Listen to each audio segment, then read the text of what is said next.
pagod at ingay. Ikaw ang tahimik kong kasabay.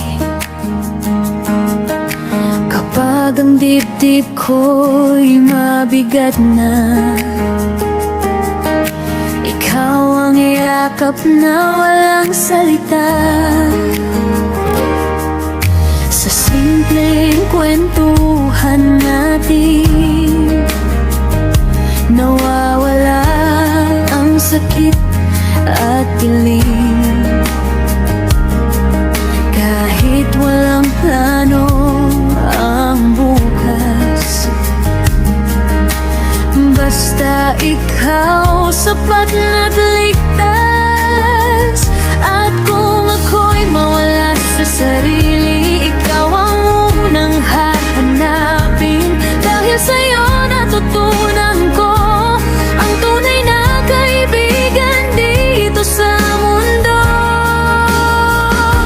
Ikaw ang tahanan ko, kaibigan, sa bawat araw na ako'y lumalaban. Kapag ang mundo'y masyadong mabigat, ikaw ang pahina kong tapat. Ikaw ang tahanan ko, kaibigan, sa mga luha ko, ikaw ang dahilan.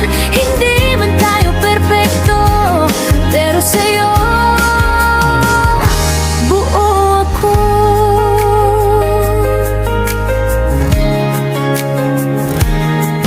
May mga gabing ako'y tahimik lang, pero sa isip ko, ikaw ang tahanan. Isang kamusta mo lang sa tiyan,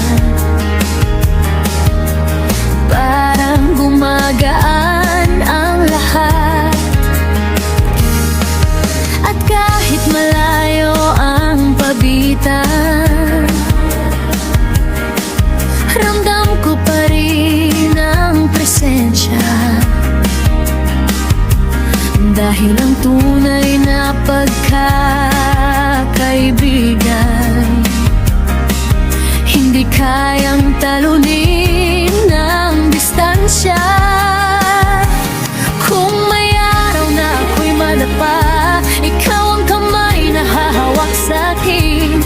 At sa bawat sugat ng buhay, ikaw ang gamot na di ko hinihingi. Ikaw ang tahanan ko, kaibigan, sa bawat araw na ako'y lumalaban. Kapag ang mundo'y masyadong mabigat, ikaw ang pahinga kong tapat. Ikaw ang tahanan ko, kaibigan, sa mga luha ko, ikaw ang dahilan. Hindi man tayo perpekto, pero sa'yo buo ako.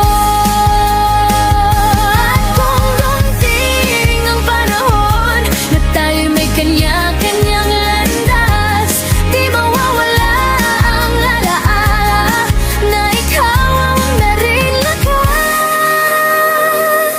Kung mag-isa man akong lumakad, babalik pa rin ang puso ko sa kaibigang minsan nagsabi, andyan